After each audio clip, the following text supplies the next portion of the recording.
If the human brain has mastered any one thing, it's simplifying. A great song only leaves a chorus in your head. An amazing book leaves us with a one-sentence takeaway. And when we think about our favorite movie, we envision a single scene. The largest often is our simplification of our life, the school, college, job, and retirement. Luckily, the brain comes with a loophole in this simplification of life, which is through stories. There's a quote that people who tell great stories live great lives.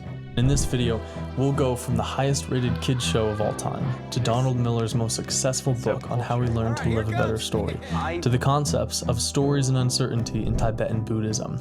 Stick around, this is not an episode that you're going to want to miss.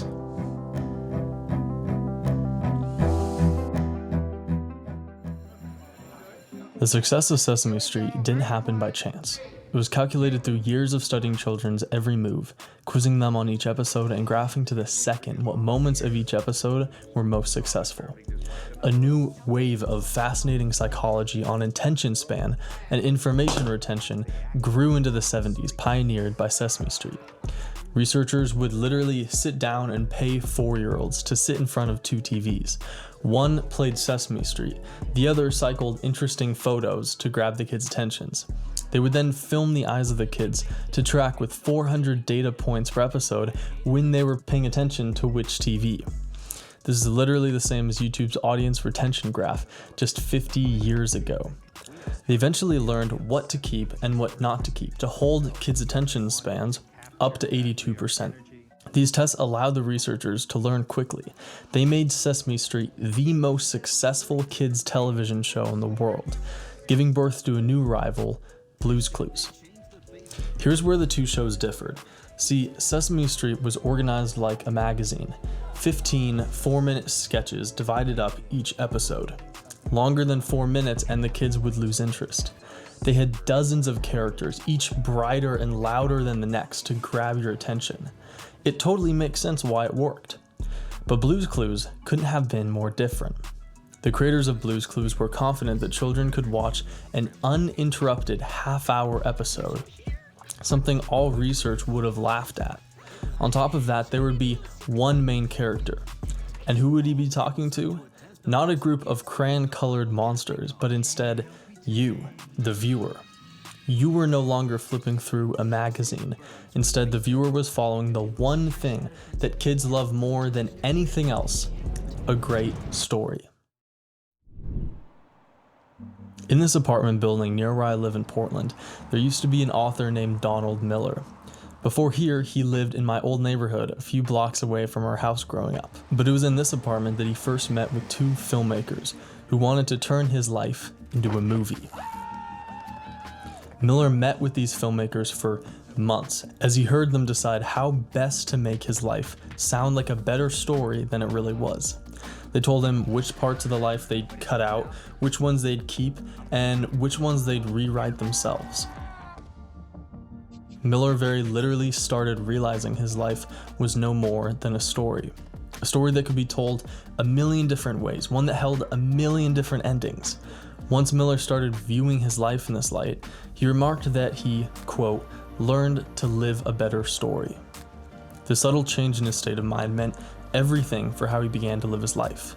He went on a weight loss journey, trained for a cross-country expedition in Peru, and for the first time in years pursued his love interest like any main character would. He trained to bike the Trans Am, a 4,000-mile bike ride across the US, and wrote his book he's most well known for, 1,000,000 Miles in 1,000 Years. We're all searching for stories. We love telling and hearing great stories. This speaks a lot to my piece on the Malcolm Gladwell effect. Yet instead of searching for stories in our already existing lives, Donald Miller was living his life as a story itself. He saw losing weight as a story, one that ended with him hiking in Peru and biking across the US. He saw meeting his dad for the first time as a story too. The story led to him building a relationship and eventually founding a nonprofit to help youth without fathers connect with mentors and role models. He turned everything into a story.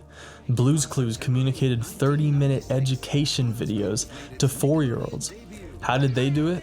Well, they turned everything into a story too. When something is viewed as a story instead of as a series of events, there's a shift in your state of mind. When applying this to your life, like Donald Miller, you view your life as a story where you're living each part of that grand journey. Large parts of Buddhist philosophy show us how to experience a proper journey, and with that exact same knowledge, live a greater life. 2 key traits define a journey in Buddhism, the first of which is impermanence. Every part of a journey is impermanent. Naturally, we don't realize this. When we understand that our current part in the journey can only be experienced right now, we start to see it as it truly is, no longer as a penultimate to the end goal, no longer as a stepping stone or as what's stopping us from reaching where we want to be. The second trait is the most important to this story and to our lives: uncertainty. At the start of an episode of Blue's Clues, nothing is certain. The only way to find the answers is to go on the journey. For Donald Miller, he never could have predicted what any of the journeys he was going on were going to end up like. Yet we cling to this necessity of trying to vanquish uncertainty from our lives. The Buddhist view is to recognize uncertainty as a positive thing. It takes the pressure off of you. The only thing that you need to do is be active in the now. The future will come to you. There's a successful financial planning salesman called Tom Gua. There's a quote I heard from him that has just been stuck in my head. I love this quote because by accident, he's explaining how uncertainty, optimism, and journeys all work together. I'm super optimistic. Take the most optimistic person you know and take them to the 100th power, and I'm that guy. I hate negativity. There are too many negative people. When my wife and I moved up to Oregon, we found this amazing house with a super expensive price tag. I said, you know what?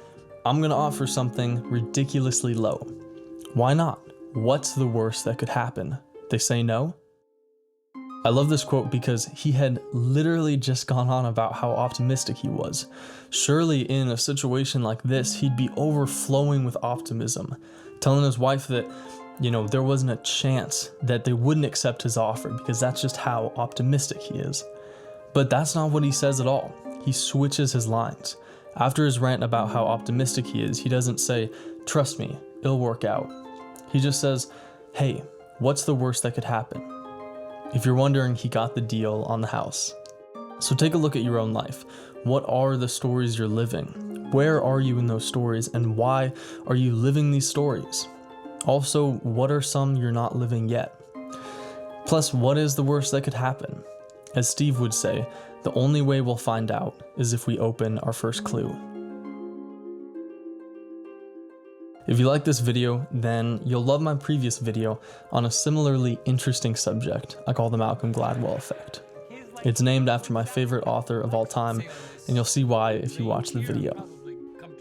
And if you stick around, the next video is on the memory system I've created and I've been using for over the last year. It's a video that's been a super long time in the making, and not one you're gonna want to miss. That's all for now. I'll see you in the next episode.